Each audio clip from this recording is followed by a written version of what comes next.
आहार श्रृंखला या फूड चेन।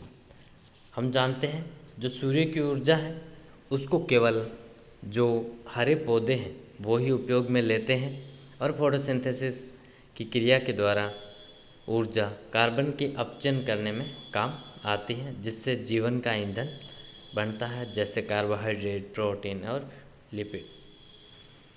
हम बात करें सभी जीवित जीव हैं वो ऊर्जा के लिए पादपों पर निर्भर रहते हैं और पौधों द्वारा स्टोरेज जो ऊर्जा है समुदाय द्वारा एक क्रम में खाने एवं खाए जाने की श्रृंखला से वो ऊर्जा गुजरती है, जिसे फूड चेन या खाद्य श्रृंखला कहते हैं।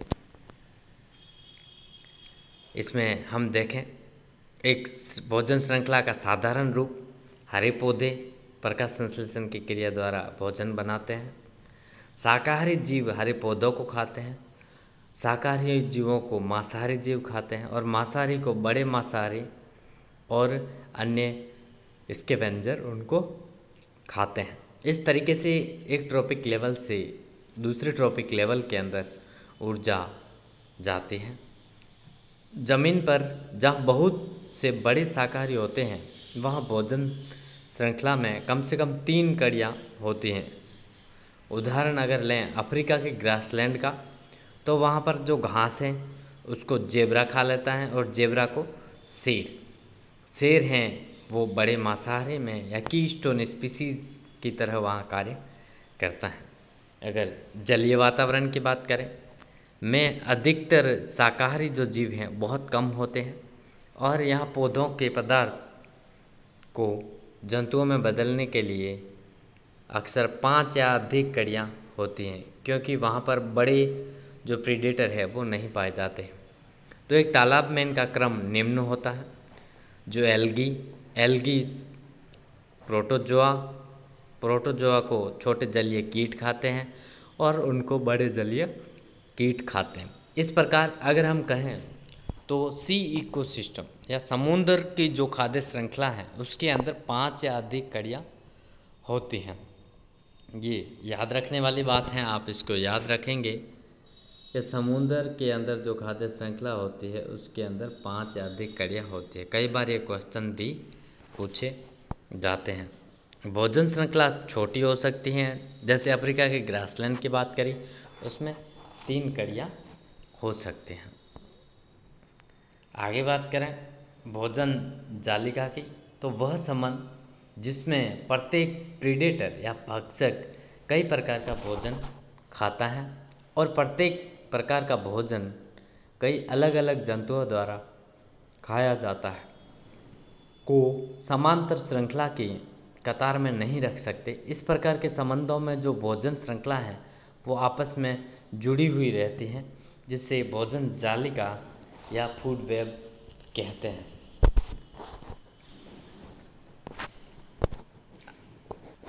तो आगे हम बात करें पोषक तंत्र की। पोषक तंत्र से पहले भोजन जालिका के अगर हम देख लें, जैसे मनुष्य हैं वो शाकाहारी को भी खा सकता है, वो शाकाहारी भी है और वो मांसाहारी भी है। वो हरे पौधों उत्पादक को भी खाता है, वो शाकाहारी जीवों को भी खाता है और वो आगे भी खा सकता है। इस तरीके से मनुष्य की अगर भोजन श्रृंखला की बात करें तो एक तरीके से जटिल हो जाती है, एक वेब का निर्माण कर सकते हैं। पोषक स्तर जैसा उत्पादक हैं हरे पादप जो प्रकाश संश्लेषण की क्रिया द्वारा स्वयं अपना भोजन बनाते हैं। कंज्यूमर्स ये शाकाहारी और मांसाहारी होते हैं। जबकि जंगल में एक हिरन प्राथमिक भोजक हैं, जबकि प्रोटोजोन्स, क्रस्टेशियंस और मोलस्क जो कि समुद्र में तैरते हुए शैवालों को भोजन बनाते हैं, वे क्रमशः स्वच्छ जलीय और समुद्री जलीय प्राथमिक भोजक होते हैं। जैसे यहाँ पर पोषक स्तर पर आहार श्रृंखला की अगर हम बात करें, उससे पहले हम देखें आगे तो भोजक या कंज्यूमर्स के अंदर प्राथमिक मांसाहारी या द्वितीयक भोजक भी आते हैं। उसके बाद ओमनिवोरस ये किसी भी स्तर पर अपना आहार प्राप्त कर लेते हैं, जैसे लाल लोमड़ी, अंगूर, छोटे रोडेंट्स और मृत जंतु आदि सभी को अपना भोजन बनाते हैं। इस प्रकार यह शाकाहारी, मांसाहारी तथा इसके साथ ही अपमार्जक भी होते हैं। डीकम्पोजर्स या ट्रांसफॉर्मर्स ये अंतिम भोजक समूह हैं। ये मुख्यतः माइक्रो ऑर्गेनिज्म होते हैं, जैसे बैक्टीरिया, यीस्ट और फफूंद, अगर हम कहें कवक, जो मृत जीवों के अवशेषों को सरलतम पदार्थ में बदलते हैं, इसलिए इनको ट्रांसफॉर्मर्स कहते हैं। हम देखें इस डायग्राम के अंदर तो प्रोड्यूसर्स हैं, वो प्रकाश जो है उसको यूज करते हैं, कार्बन डाइऑक्साइड वातावरण से लेते हैं और अपना भोजन बनाते हैं। उनको प्राइमरी कंज्यूमर्स जो है प्राथमिक भोजक हैं वो खाते हैं उत्पादकों को, जो हरे पादप है उनको प्राइमरी कंज्यूमर्स खाते हैं।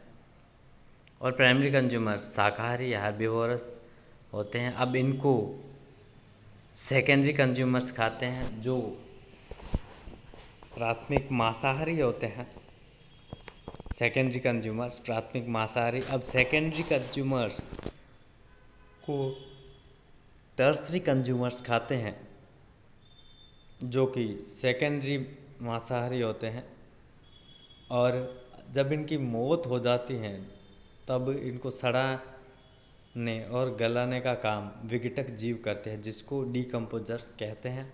और वापस न्यूट्रिएंट्स के रूप में ये अवेलेबल होते हैं, जिनको हरे पौधे वापस यूज कर लेते हैं। इस तरीके से इसका पोषक स्तर पर आहार श्रृंखला है वो चलती रहते हैं। भोजन श्रृंखला की बात करें तो ओडम नामक साइंटिस्ट ने 1971 में भोजन श्रृंखला को 2 प्रकारों में विभक्त किया, ग्रेजिंग फूड चेन और डेट्रिटस फूड चेन, या चारण आहार श्रृंखला और अप्रद आहार श्रृंखला।